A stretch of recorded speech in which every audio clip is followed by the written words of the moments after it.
Une réponse orale. Je cède la parole à Monsieur le député de Marie-Victorin. Merci, Monsieur le Président.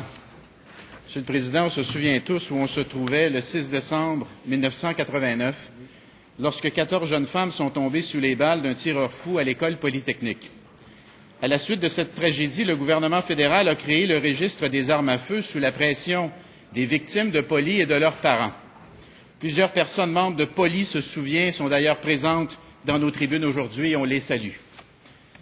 Ce sont ces personnes ici présentes, Monsieur le Président, qui nous ont informé tout à l'heure qu'avec la loi C-19, le Ruger Mini 14 utilisé par McLépine ne sera plus contrôlé. C'est l'arme qui a été utilisée également par le tueur de Norvège. Toutes ces armes, Monsieur le Président, qui sont considérées des armes d'épaule, ne seront plus contrôlées également avec le projet de loi C-19. Monsieur le Président, le Premier ministre va nous dire maintenant ce qu'il va faire pour préserver les données québécoises qui sont dans le registre des armes à feu. Bravo. Monsieur le ministre de la Sécurité publique.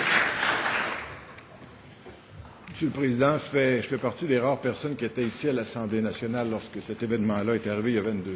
Moi aussi. Et je pense, oui, nous sommes 7 ou 8 et je pense que tous ceux qui étaient là s'en rappellent très bien de ce drame horrible et incroyable qui s'est produit le 6 décembre, il y a 22 ans de cela. Le registre des armes à feu est issu de ce mouvement-là. Et le registre des armes à feu, on le dit abondamment ici, est très important pour la sécurité des personnes.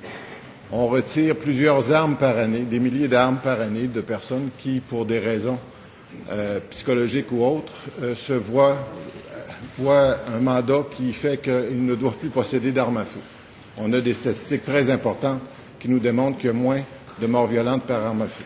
Nous avons fait cette démonstration-là, je pense, au niveau du gouvernement fédéral et malheureusement, l'écoute n'a pas été là.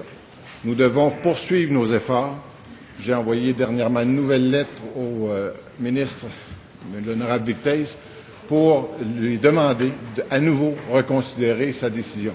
On vient de voir les sortes d'armes qu'a démontré le député de Marie-Victorin qui serait à ce moment-là autorisé.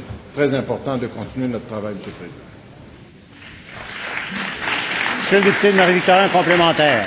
Monsieur le Président, on a voté 6 motions. On a demandé à de multiples reprises au gouvernement ce qu'il allait faire pour sécuriser les données.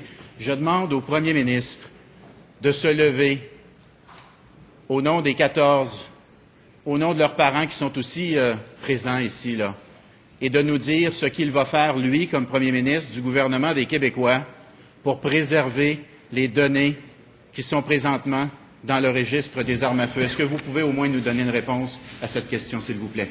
Monsieur le ministre de la Sécurité publique. Monsieur le Président, tous les efforts sont mis. Ce que je dis ici comme ministre de la Sécurité publique, c'est au nom du gouvernement que je le dis. Tous les efforts sont mis et seront mis pour préserver les données du registre. Nous avons pris acte que le gouvernement fédéral, le 2 mai, a été élu de façon majoritaire sur la promesse d'abolir le registre des armes longues. Nous le déplorons, mais nous l'avons constaté. Et c'est pourquoi nous avons offert au gouvernement fédéral une façon de procéder qui nous apparaît très raisonnable, c'est-à-dire de nous transférer les données. Nous insistons, nous allons continuer à insister tant et aussi longtemps que ce sera possible de le faire.